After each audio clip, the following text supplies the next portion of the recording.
Welcome to a special edition of the Tampering podcast. I'm not Sam Amick. I'm Andrew Schlecht, typically the producer of this show, but this is everything that's happening right now is very indicative of the time of year it is. Sam's traveling, and we could not figure out a time for this to work. He basically had just time in the middle of the night to record, and he should be sleeping, and so I believe he's probably sleeping right now. We got Fred Katz, though, who decided not to sleep and decided to join us on the podcast instead. Fred, man, I don't even know where to start with this series because I don't recognize this Miami Heat team. I watched this team all season. I just thought they weren't very good. And then we get to the playoffs, and everything that I thought about the Miami Heat is now like suddenly untrue. Andrew, I feel like you're burying the lead here. I feel like we need to talk about the shirt that I'm wearing right now. You talk about the shirt that I understand. looks like you peeled it off of a lime and just put it onto your body. I understand that this is an audio medium. I also understand that I have a YouTube channel and that it's up for debate whether or not this is going on there or not. Because it's not a lime. It's like if the color of this shirt is like if a lime decided to take shrooms. That's what the color of this shirt is. Well, I would say like with the way that the neckline is, though, it does look like it was peeled off of something. Yeah, for sure. I mean, like it's a very old double XL Foot Locker sleeping shirt.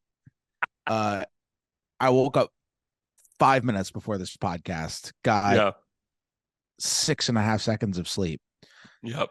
So this is, you're right. This is really it. I mean, this is the most we're zooming right now. It's the most unflattering angle you could possibly have of me. The computer's not even on a desk. It's on my lap and it's looking up at me. Like my nose hair trimmer has a better angle of my face. It's a heck of a time. Yes, I have no idea what the Miami Heat are right now. I mean, it is props to Eric Spoelstra, props to all their role players. For and the Heat, by the way, are playing the Knicks and are up 3-1 in the series after their win on Monday night in Miami. They are, you know what it turns out this team's identity is, and we didn't know it in the regular season because we didn't have enough context to see it. But this team's identity is they are freaking chameleons. Yeah. Oh my goodness. It's not even that they don't look like the Heat of the regular season, who I agree, I just kind of thought weren't very good too. And Jimmy Butler's going to bring in the playoffs, and the role players are talented, but you didn't know that, for example, Kyle Lowry was going to all of a sudden become the guy who the Heat thought they were signing a couple of years ago. He's been great in this series, like fantastic. He's been coming off the bench, and the Knicks have no idea what to do with him. He is out hustling every single person on the floor, which is a very Kyle Lowry thing. But the thing he's doing it while making shots. He's doing it while hurting guys off the dribble. I think maybe Miami found something with Lowry coming off the bench. Like maybe this is something that will work for them long term. But what's unbelievable what Miami is doing right now is it's not that they're winning like they didn't during the regular season. They're not, it's rare, but they're not the first 8 seed ever to win a series. And you know what? Ironically, they won't be the first 8 seed to win 2 series if they close this out against the Knicks, because the only other team that was an 8 seed and won multiple series was the 99 Knicks, who obviously famously beat the number 1 seeded Heat in the first round of that year in the playoffs. What's amazing to me is that they're doing it while assuming the Knicks' identity. In game 4, they just crushed the Knicks on the boards, like the offensive boards. They had 7 offensive rebounds in the fourth quarter. And that doesn't include one time where the Knicks were going after an offensive rebound and stepped out. Another time where they were going for an offensive rebound and they loose ball fouled the Heat. The Heat missed 9 shots and got 9 times. The Heat missed a shot in the fourth quarter of that game and got the ball back. The Heat were bottom half of the league in offensive rebound rate during the regular season. And the Knicks their entire identity is on the boards. Like their entire identity is on boards. The Heat grabbed 38% of available offensive rebounds, which is a ridiculous number in game 4. The Knicks grabbed 24. The Knicks are not designed. I honestly, something I think is almost poetic in this series is that, the rebounding battle is exactly even for the series. Exactly to a T.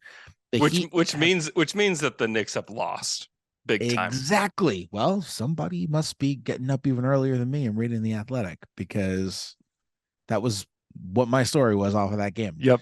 I did. I read it. The Heat have a 31.4% offensive rebound rate. That means they've grabbed 31.4% of their own missed shots. The Knicks also have 31.4. The Heat have a 68.6% defensive rebound rate. So do the Knicks. It's dead even.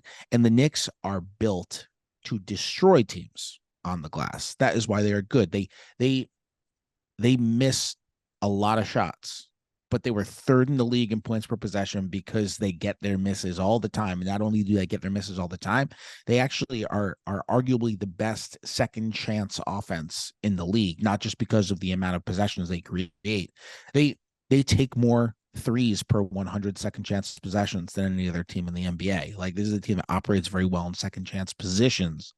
And Miami destroyed them in game 4. They've destroyed the Knicks going for loose balls. Again, that's the Knicks thing. The Knicks were supposedly the deeper team coming into the series, and the role players have outplayed the Knicks role players. I mean, it's just, they've assumed the Knicks identity and beaten them at it. It's an amazing transformation. It really is. What did you see post game from the Knicks? Because they just seemed to, at least Julius Randle, just seemed pretty despondent after this one. Yeah, Randle said maybe they want it more than us. Yeah, that's it's maybe something you say after you lose the last game, of the series, but you're still in it. Like, you have another game to play. I'm never going to knock a guy for being honest in a press conference, as long as he's not, being a jerk. If guy's being a jerk and he's being honest, he'll be like, okay, you're being a jerk. But he wasn't being a jerk. I'm never going to knock a guy for being honest in a press conference. I appreciate it when they come out and talk like that. I don't think he's going to get killed for that quote, I feel like. Yeah. He's going to get killed for that quote. At the same time, who disagrees with him? Like, it is the truth. It is the truth. Right. Like, that's like what defense and rebounding is. I mean, you talk to some NBA players and it's like, how did you improve on defense this year? And a lot of times they'll say things like, I wanted to, like, I just wanted to do it. And sometimes it's as simple as that. Like, sometimes I think we overcomplicate things, where like rebounding defense is like, it is part of like wanting to do it and like wanting to throw your body into those situations. Totally. There have been, in games 3 and 4, both in Miami, there were at least 4 plays, maybe 5. There were at least 4 plays where there was a loose ball, whether it was a rebound, deflection, whatever. There were at least 4 plays where there was a loose ball and Kyle Lowry was on the floor for the loose ball, and there were Knicks around him, and no other Knick was on the floor. Kyle Lowry is, I actually just looked it up to make sure. Kyle Lowry is 107 years old. That it does feel like it. I understand that Kyle Lowry, I personally think Kyle Lowry is a Hall of Famer, so I'm going to call him a Hall of Famer. I understand that Kyle Lowry is a Hall of Famer. I understand that this is Kyle Lowry's MO. No one has ever gone up against Kyle Lowry in a basketball game and played harder than him. Whether you're talking about before he was great Kyle Lowry, prime Kyle Lowry, champion Kyle Lowry, or the version of Kyle Lowry that we got in the regular season when he all-star game Kyle Lowry. All-star Kyle Lowry took 2 charges in the 4th quarter of the freaking all-star game. I know. They should just put him in every all-star game just so that people care. Just so people care and just get people going. Wait, have I given you my spiel? Like, that's my spiel. That's my I thing. mean, After the All-Star game went to, we've we talked talk a so much. lot. I don't know. I don't know. the the the All-Star game when it was terrible this year and nobody tried at all, even though 2 years ago everybody declared the All-Star game was back because of the Elam ending. My whole spiel is that like it wasn't back because of the Elam ending. It was back because Kyle Lowry was out there taking charges and diving for balls, and everyone was like, "Holy crap!" and just felt motivated. I think there should be a Kyle Lowry hustle player designated to both All-Star teams every Yeah. year, and it should just be someone of that vein. It doesn't even have to be like, it shouldn't be Kyle Lowry's an All-Star caliber player in his prime. It shouldn't be someone who's an All-Star caliber player. It should be like Gary Payton II. Yeah. And Gary his Payton job won is to one go out team, there. Kendrick Williams on the other team. Here we go. Exactly. And just let the Marcus Smart out there. Like, Yeah. just have Marcus Smart undercutting all-stars left and right, and they're gonna go hard. They're gonna do it. You need that one guy. And also when there's less skill and Marcus Smart is just like chucking his fourth three in the fourth quarter of the All-Star game when he's next to like Steph, people, it's just the frustration is going to boil over. It's going to be great. You need that stuff. There's too much goodness in the All-Star game. It's the problem. But with Lowry, it's like you got to meet him on the floor. You gotta, and there were times where Julius Randle was just hovering over him. Obi Toppin was just hovering over him. You're not going to beat Kyle Lowry like that. And like, people who listen to this podcast regularly know I am a massive nerd when it comes to basketball, and I don't really throw out the who wants it more. And I don't think the Knicks are sitting there after games being like, "Oh well, woe was me.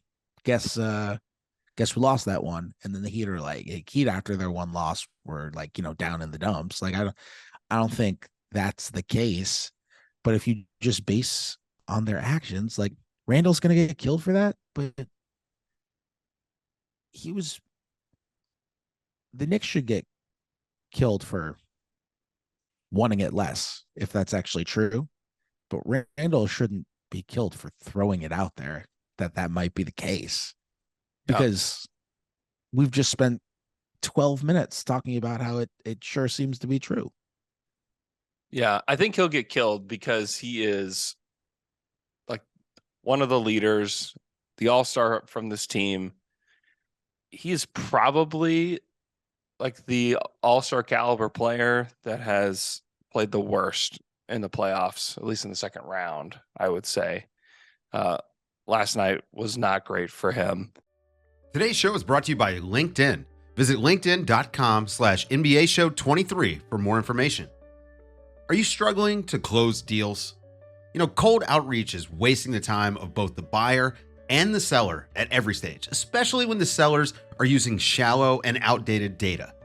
Your organization can overcome these challenges with technology that translates comprehensive, high-quality buyer data into real-time insights. These deeper insights empower sales reps and teams to adopt the habits of top performers, which leads to better outcomes, like more pipeline, higher win rates, and larger deals. We call this deep sales, and we've built the first deep sales platform with the next generation of LinkedIn Sales Navigator. Right now, you can try LinkedIn Sales Navigator and get a 60-day free trial at linkedin.com/NBA show 23. That is linkedin.com/NBA show 23 for a 60-day free trial. Let LinkedIn Sales Navigator help you sell like a superstar today. Just go to linkedin.com/NBA show 23 and get started.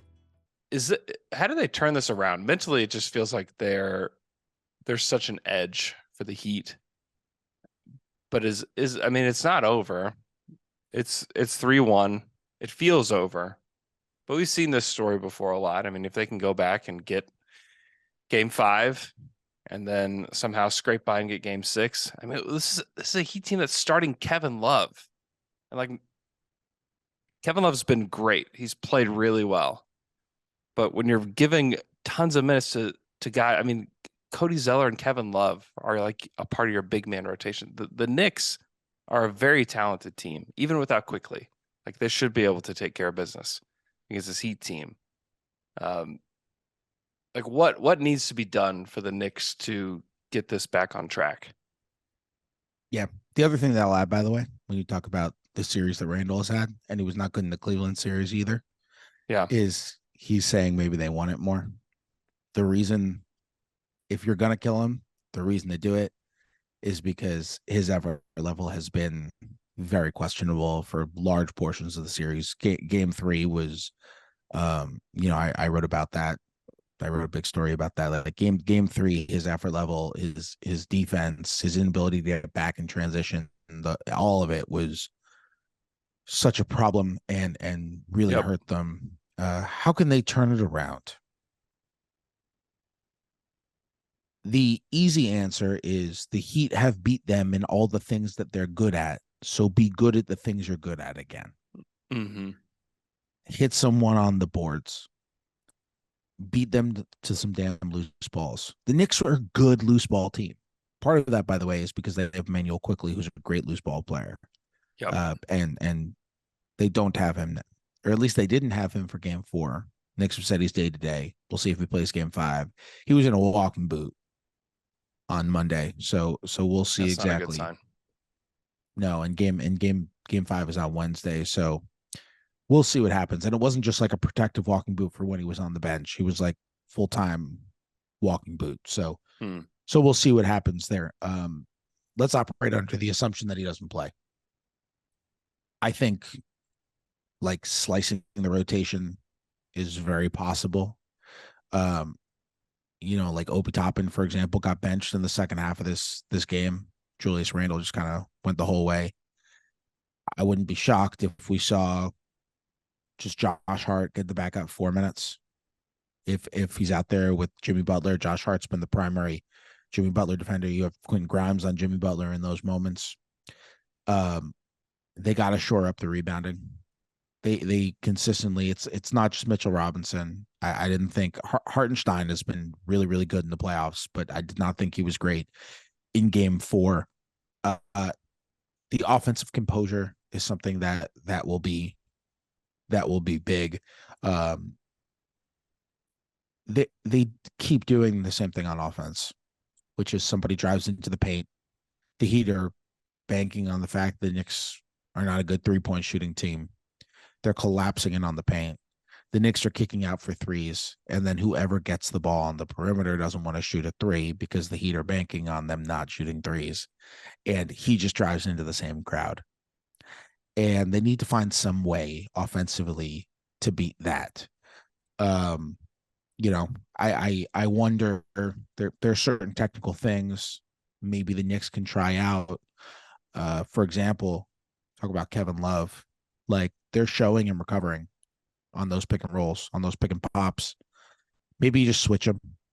The way they're guarding Jimmy Butler, they're bringing a lot of double teams early on Jimmy Butler. What's happening is Butler just never. How have we barely talked about Jimmy Butler? And Bam, what's wrong with us? I don't know. Bam was so good, especially in the first half. I think he had 5 dunks in the first half. Like, he was just finding his way to the hoop over and over again. He's honestly extraordinary. Yeah. I did not have an awards split this year. I know he was not a top 3 guy. I said at the end of the regular season, I think I would have voted for him for Defensive Player of the Year. It's looking pretty good now. It's looking pretty good now, Fred. You know what it is with him, and we've seen it in this series. People talk about how versatile of a defender Bam is. And obviously that is extremely true. Mm-hmm. Might be the most versatile defender in the NBA, like him and Draymond. But when people say versatile, I think what they mean is they mean that he is great guard in the perimeter. He's great guard in the paint. You can switch him on to anyone 1 through 5. You can start him on a bunch of different kinds of players. Like, that's what they mean by versatile. But he's actually versatile beyond that, Miami plays more zone than any team I've ever seen in my life. Mm-hmm. And there are some guys who aren't that good in the zone because they don't know how to play a zone. Bam is just as good in the zone as he is in a man-to-man. Yeah. Part of the reason they can run all that zone, even though they run a lot of zone with their bench unit, and Bam is not always on the floor in those situations because they like to run zone when Duncan Robinson is on the floor. And they do it when Jimmy's not on the floor. But like game 2, when they didn't have Jimmy Butler, they ran zone for 49 of the 93 possessions in that game. It was unbelievable to see an NBA team run zone for 50 some odd possessions of a game, 50 some odd percent possessions of a playoff game and just junk it up. And they almost won that game. Bam is extraordinary intellectually. He's been amazing defensively in this series. And my goodness, the Knicks cannot get around his screens. He finally got called for an illegal screen in game 4. I don't know why he got called for that one and hasn't been called for every other screen that he's set in this series. This is not me complaining about the officials. This is not even a critique of the officials. This is admiration of Bam Adebayo, who you show me a legal screen and I'll show you a crappy screen. Like, it's Kevin Garnett never set a legal screen in his whole life. The great screeners, the awesome generational screeners, set illegal screens every single time. And for some reason, they just don't get called for it. They are so good at getting away with trouble. Like they're troublemakers and they get away with it. Tim Duncan was like that. Kevin Garnett was like that. Bam is absolutely like that. And by the way, he's not dirty. He just moves a little bit at the last second to make sure he screens you up, and he doesn't get called. And I would love to tell you why he is able to get away with it and other guys aren't. But I don't know. NBA officials can't even figure it out, let alone me. But it happens. He's been great. And in terms of Knicks adjustments, like they've been bringing over double teams on Jimmy real early. And Jimmy Butler he's just never going to fight the double.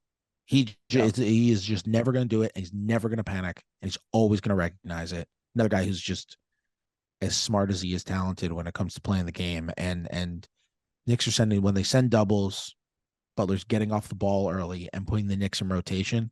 The Knicks have not been good in rotation. They have not, especially those. The Heat have gotten a ton of threes off of that, often spot up corner threes. It's happened time and time again. And that's another thing the Knicks can shore up. Either maybe don't double Butler as aggressively, or, the Knicks are capable of rotating well. They're not an elite defense, but they are capable of rotating well. A lot of these are because, like, Julius Randle isn't going hard in rotation. He's not going hard in help. Like, a lot of it is because of stuff like that. And that's fixable if you want it as much as the Heat, I guess. Is it possible that they just don't play Julius as many minutes? Like, what's the path to them not playing Julius as much? No, it's not possible. No. Next. Quote. Why? Quote a guy we covered. Next question. Why? Well, are we assuming Quickly's out? I mean, yeah. If he's in a walking boot all the time. Yeah. Yeah. Okay. So let's do something. Let's assume that Quickly is out for game 4. Okay. Mm-hmm. And by the way, I'm not even going to answer this question by telling you. Game 5. Game 5 He was out for game 4. We don't even have to assume it. It happened.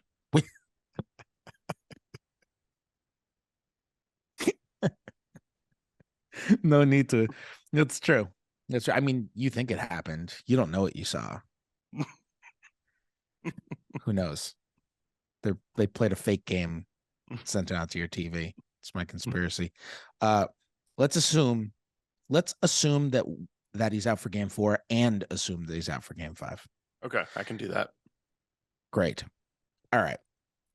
Beyond the fact that aside from one fourth quarter in the first round against Cleveland when Randle was very hurt, Tibbs is just always going to pour endless amount of faith into Julius Randle. And he got killed for that last season. Yeah. I mean, Randle really struggled last season and not just like struggled shooting the ball, but his effort level was way down. His body language was way down. It affected teammates in the locker room. It affected people with that organization. Tibbs continued to believe in Julius, and Tibbs got killed for it. I mean, there are a lot of people who would just like, they did not understand the leash that he was giving Julius after Julius was constantly just kind of not trying on defense, not running back on defense because he was arguing with refs and not making good decisions with the ball and all this stuff. And this season is in part where Randle had this fantastic redemption season. It's in part because Tibbs never wavered on his belief in him, you know? So I don't think that's stopping now. I really don't. Here's the other reason that's more practical. All right. So Quickly doesn't play, let's say. That means you got RJ Barrett 1, Julius Randle 2, Mitchell Robinson 3, Quentin Grimes 4, Jalen Brunson 5, Josh Hart 6, Isaiah Hartenstein 7. Those are 7 guys who Tibbs trusts. Obi Toppin got benched for the entire second half of game 4. Yeah. Wouldn't be shocked if he doesn't play at all in game 5. If he does play in game 5, I think there's the best chance, or the best, my best guess on how he's used is similar to game 4, which is he comes out, he gets a little chance, and if he doesn't look good, he's gone. Now you're playing with 7 guys. 2 of them are centers who aren't going to play together. One of them is RJ Barrett, and the rest of them are 6'4" or shorter. Yeah. Randall's gonna play. I mean, Josh Hart can get the backup minutes at the 4. He can do it. I really think even when Kevin Love is out there, like make Kevin Love adjust to you, you know? Like, yeah. Have Josh Hart guard Kevin Love. You shouldn't even have to say it. You shouldn't even have to say that. Yeah. The size difference is massive, but you know what? Toppin almost has the illusion of size. Like, he's taller, but he's not a better box out guy than Josh Hart. He's not more physical than Josh Hart. If he's stronger than Josh Hart, he doesn't play stronger than Josh Hart. Like you can switch on those pick and pops with Kevin Love, probably with Hart. I think, you know, Love might get rebounding positioning against Hart, but Hart is the best rebounding 6'5" and under player in the league. Maybe it's an argument. Yeah. I mean, Westbrook is 3. still amazing at it. Yeah, Westbrook is still amazing at it. Yeah, it's probably those 2 guys. But I mean, Hart can also get out running. Like, Kevin Love does this weird thing, plays hard. He just doesn't get back on offense. Like, there's tons of guys who don't get back on defense. Love doesn't get back on offense. He just kind of chills, and then he just sort of walks, and then he kind of jogs back, and then he gets these trailer threes out of it. I was gonna say that's almost helpful because you have to pay attention to him just creeping up as the trailer. Yeah, I mean, I think Randall loves it because he can kind of chill with Love, or Mitchell Robinson loves it. He can chill with Love, but it's actually really bad for Randall because it just sets the table for him to just be like, okay, it's time we can all calm down here, everybody. What if that's why he's doing it? What if it's the greatest galaxy brain move ever? This is all Spoelstra just saying, hey, you need to set the tone for Julius. Just be as lazy as possible at moments in the game, signaling to Julius that this is how you play playoff basketball. Yeah, because Kevin Love isn't lazy and is really well conditioned. And like, I get that he's up there in age, but like, he's well conditioned. Yeah. He's look, Kevin Love takes flack for his defense and everything, but no one could ever say Kevin Love doesn't play hard. He doesn't care. Like no one would ever say that about Kevin Love, you know? And so yeah, I mean, there are times where he just doesn't as much run back. Like Josh Hart can he gets rebounds and he just freaking goes on defensive rebounds. Like Knicks might be able to get another bucket in transition. Anyway, but back to the Julius point, like they are not able, like they just don't have the guys right now. And even if Tibbs were motivated to play Julius less, it's not there. Like you're not going to play Robinson and Hartenstein together.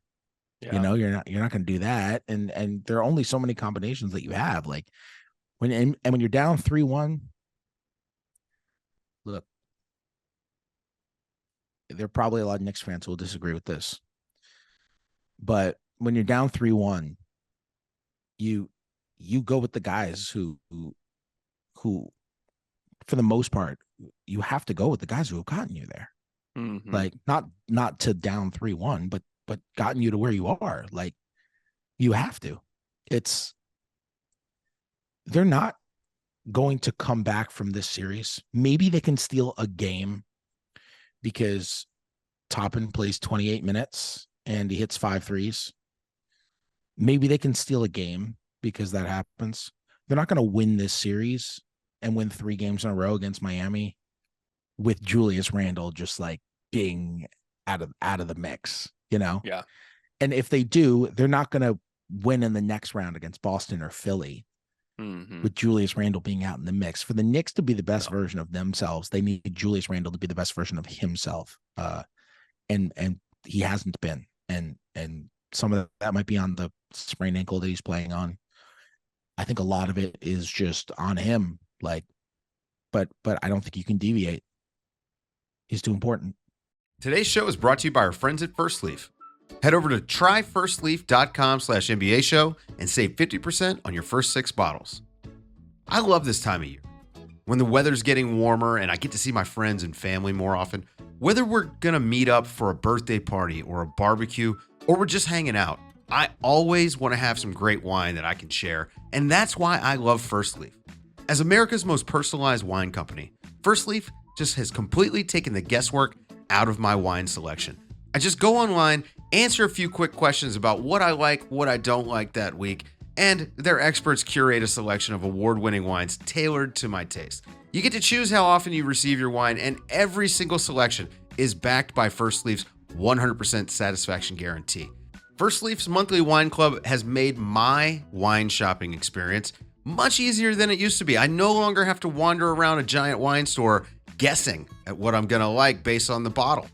Now, I love sharing great wine with my family and friends, and I know you will too. So give First Leaf a try and head over to tryfirstleaf.com/NBA show to sign up and save 50% on your first 6 bottles plus free shipping. That's tryfirstleaf.com, tryfirstleaf.com/NBA show to save 50% on your first 6 bottles plus free shipping. Tryfirstleaf.com/NBA show. I think kind of one of like the big nails in the coffin for the Knicks is just how poorly on offense the Heat played in the fourth quarter. Like they were just offering the game to the Knicks over and over again. They're 0 of 9 from 3 in the fourth quarter, 6 of 22 overall in the fourth. They could not buy a bucket. And yet, like the Knicks could not take advantage of that. I mean, they played about as bad as they have all playoffs. I mean, for a team that's 7-2 in the playoffs, this is as bad as they played in that whole fourth quarter. And still, like the Knicks couldn't take advantage. And I think that moment was one that they should have grabbed. This should be 2-2 heading into game 5. But I think like that is something that I will probably look back on if the Heat move on and say like that was probably like the moment that I think everything just turned, where it was like, okay, this is definitely going the Heat's way. Yeah, well, you know what's amazing? Talk about all the offensive rebounds that the Heat got in the fourth quarter. How many of them you think were from big men? 7 offensive boards from individuals. 9 team offensive boards. 9 team. The way you're offensive talking, boards. I would How say many 0 offensive board. 0. I'd say 0. 0. It felt like Caleb Martin had like 100 in the fourth quarter. Caleb Martin had 102. Yeah. 102 rebounds in the fourth quarter. It felt like that. I can't imagine what it felt like to be a Knicks fan last night watching that fourth quarter, because usually you'll have like one or two of those gut punches, in a fourth quarter where it's just like, oh my gosh, I cannot believe this. But that felt like the entire fourth quarter, where like the Heat were just so bad, but yet they still stayed engaged. And like and some of it was like Kyle Lowry had an offensive rebound where the ball just bounced right to him. But then there were other times where you could just see the Knicks just standing flat-footed, standing straight up, and just kind of watching the ball go to a Heat player that was flying around. And those moments, if I were a Knicks fan, would have killed me. Mm-hmm. Yeah. I mean, Caleb Martin had 3 offensive boards. Lowry had a couple. Jimmy Butler had a couple. It's you can't let a team beat you to that many loose balls. They were like all long rebounds. And what was happening was the Knicks were all running in on the shot and the ball was going over their heads. Or like you said, other guys were just kind of standing flat-footed and watching. And it was, I mean, Miami is something else. I can't get over Miami in this series. I really can't. How much money is Max Strus going to make on the market this summer, by the way? Oh my gosh. Max Strus, who somebody on my timeline, I forget who, and tweeted out during the game that the only thing they know about Max Strus is that he looks like Nick Kroll. Like that dude is gonna make money. Like he is freaking good. He's a really good player. He is a good role player, and he gets crap for his defense. Yeah. And he's never going to be a defensive stopper. But you know what? He plays so hard on defense. Plays really hard. And he takes charges. And he takes charges against Giannis, and he takes charges against Randle. And like he's pretty good positionally. Like, yeah, you can attack him one-on-one. But you know what the Knicks have not done a good job of? Another thing, by the way, in this series, the Knicks offense finished 3rd in points per possession during the regular season. You would never know that from watching this series. No. Part of the reason is because the Knicks were one of the best isolation teams in the NBA during the regular season. Jalen Brunson was unbelievable on isolations. Julius Randle was actually great on isolations. Knicks had a really, really high points per possession on plays that ended in Randle isolations. And it was also because of all the offensive rebounds. They would miss shots, and Mitchell Robinson was just extraordinary. I mean, best in the Eastern. Him and Steven Adams were the 2 best offensive rebounders in the league. And same with Hartenstein. And then same with Josh Hart. Quickly is really good offensive rebounder for a guard and all this stuff. And so what they were so good at was getting the mismatch they want.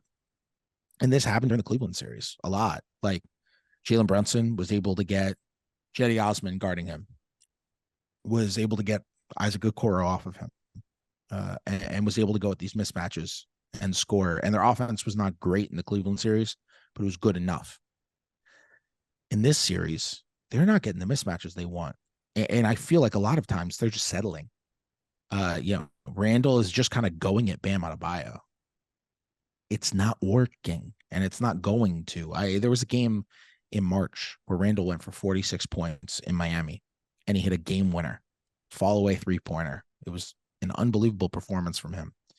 And in that game, Bam was guarding him, and Randle was going at Bam, and he killed him. He was blowing by him. He was scoring over him. He was scoring through him. He was getting to the line. He was hitting jumpers. Randle annihilated Bam. And because it was Bam guarding him pretty much the whole way, he scored. I forget what he shot in that game, but it was ridiculously good. And because Bam guarded him that whole way, I wonder if that just gave Randle like this sense of like, I can beat this guy.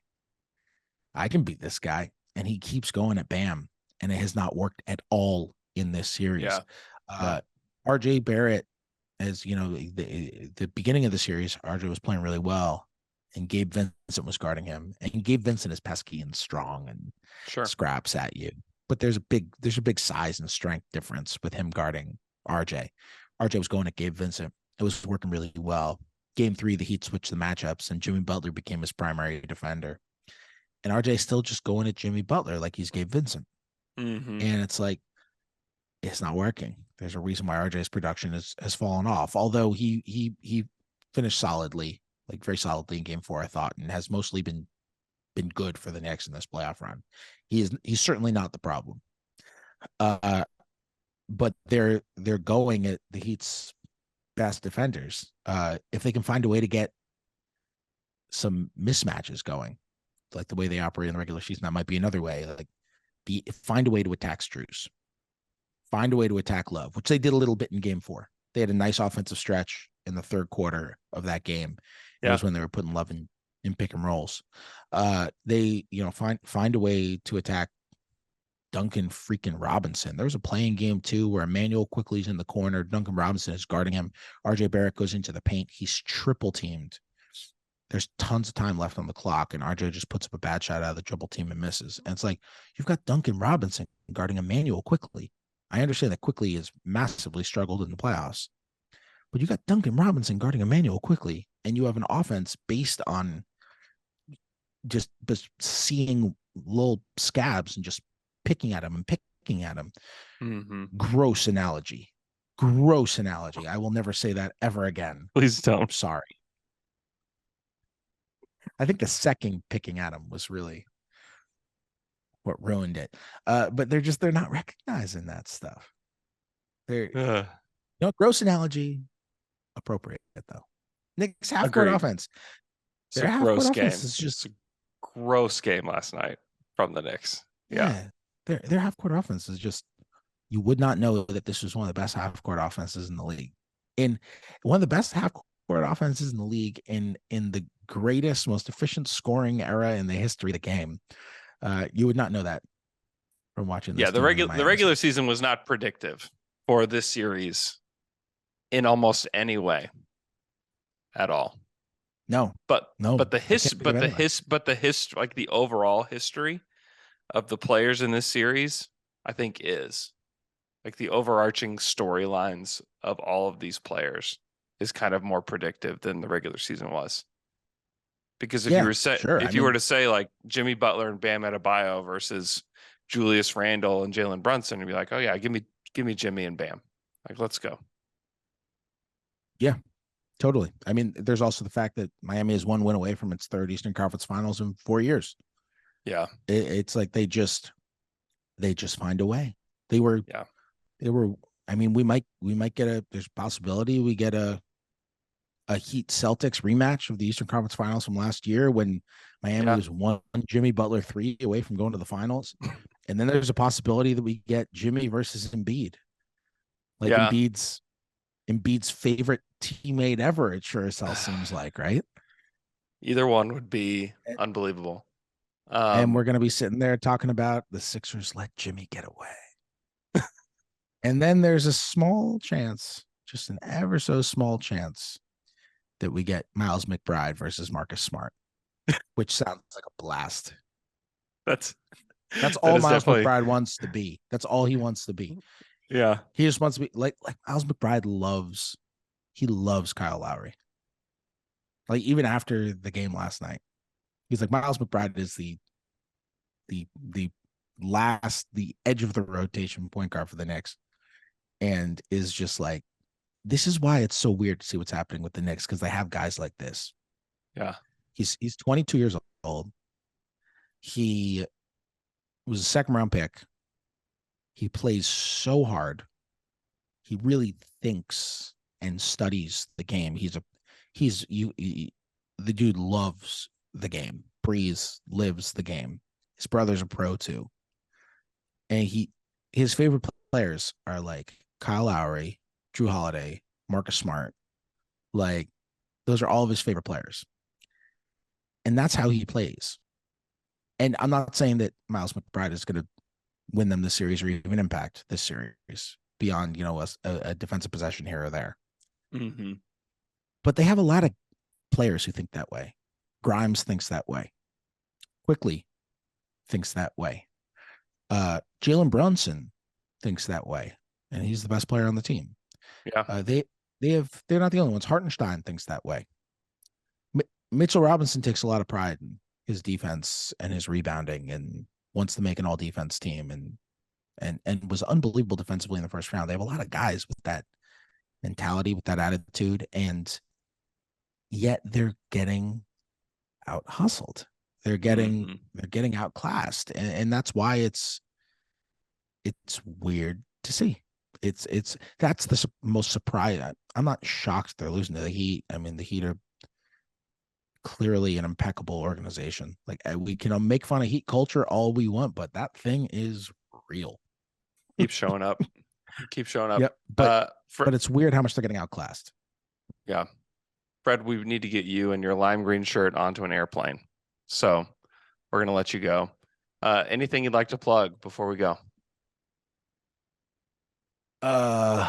Literally nothing. Just read my articles, or don't. That's fine. No. You should go to theathletic.com/NBA show, and you can get Fred's articles at a discounted rate. It's the best way to do it. Yes, and everybody else's. I would like to plug Chris Kirshner's work covering the Yankees. Okay. Great. Doing a great job. Yankees can't score a run for crap, although they've been okay the last couple of days. I just want to plug Chris Kirshner's work. And I want to plug Will Guillory's work, who's filling in on the Heat for us. Yeah. And Will is just the man. I was supposed to podcast with Will after the game and got caught up with working on something else, and Will was supposed to podcast, and Will just sat there like waiting for me, and I forgot to tell Will that we weren't podcasting anymore, and you and I were going to do it in the morning. I forgot to tell him, and Will just sat there, and I'm literally sitting next to him in the media room, and I'm just writing and working, and he's like, and I'm like, when are you getting out of here? He's like, oh, I'm just writing till we go. And he meant till we podcast. And I thought he meant like till we leave. And I just was so distracted. I had in my mind that I told him, and Will's just sitting there. He doesn't say a thing. He doesn't complain at all. He's not like, Fred, it's midnight now. When are we doing this? Like, the game ended 2 hours ago. Like, what's the deal? And I just turned to him and I'm like, you want to take off? And he's like, well, when do you want to pod? I'm just like, oh crap. So I want to plug Will Guillory, who's like the best guy. He's the best guy. I agree. He's like the greatest guy. And I just want to plug Will Guillory. His work has been so good, the way he just switched off the Pelicans onto the Heat in this series. Shout out to Will Guillory. Just the greatest teammate. Okay, quick prediction. And I'm an asshole, clearly. Quick prediction. Who's going to win this series, and which game does this series end? I think I got to say Heat in 5. Yeah, it feels that way. I just don't. They've just outplayed them the whole series. They've outplayed them the whole series. I mean, it's except for one game possible. when Jimmy Butler did not play, and that's like one of the most concerning things to me. Yeah, totally. I mean, the Heat are sharks, man, and there's blood in the water. Yeah. It seems like that. Maybe the Knicks just kind of get revitalized going home. But if that's the case, then I would just say Heat in 6. But sure seems like Heat in 5. And I picked the Knicks before the series. And I'm going to be supposed to know the Knicks better than anyone, right? And I picked the Cavs to beat the Knicks in the first round. I picked the Knicks to beat the Heat in the second round. It's just like, get this hack out of here. Get this hack in the green shirt. I would somehow be more professional right now if I were just shirtless. Yeah. No, that is not true. Do not put that onto our YouTube page. Do not even say that. I mean, we have a colleague that in the middle of the pandemic, I'm throwing him under the bus, but I'm not going to say his name. We have a colleague that in the middle of the pandemic, when everything was over Zoom and we were having these company-wide Zoom meetings, we do have a colleague who showed up to the Zoom meeting company-wide with like the heads of the company and everything, just literally shirtless, just not wearing a shirt and his Zoom camera on. And all I did was screenshot his Zoom and send it to a group chat. That was what is happening here? The one thing I miss about the pandemic is just shirtless colleagues showing up to Zoom meetings. Thanks so much for listening to this edition of the Tampering Podcast. If you want to hear more about the Lakers Warriors series, one, you can tune into Warriors Plus Minus, which is a podcast on our podcast network. It's a great show. And then you can also listen to the Daily Ding from last night. They covered that series and that game in detail. Hope you guys have an awesome day. And we will talk to you guys again next time.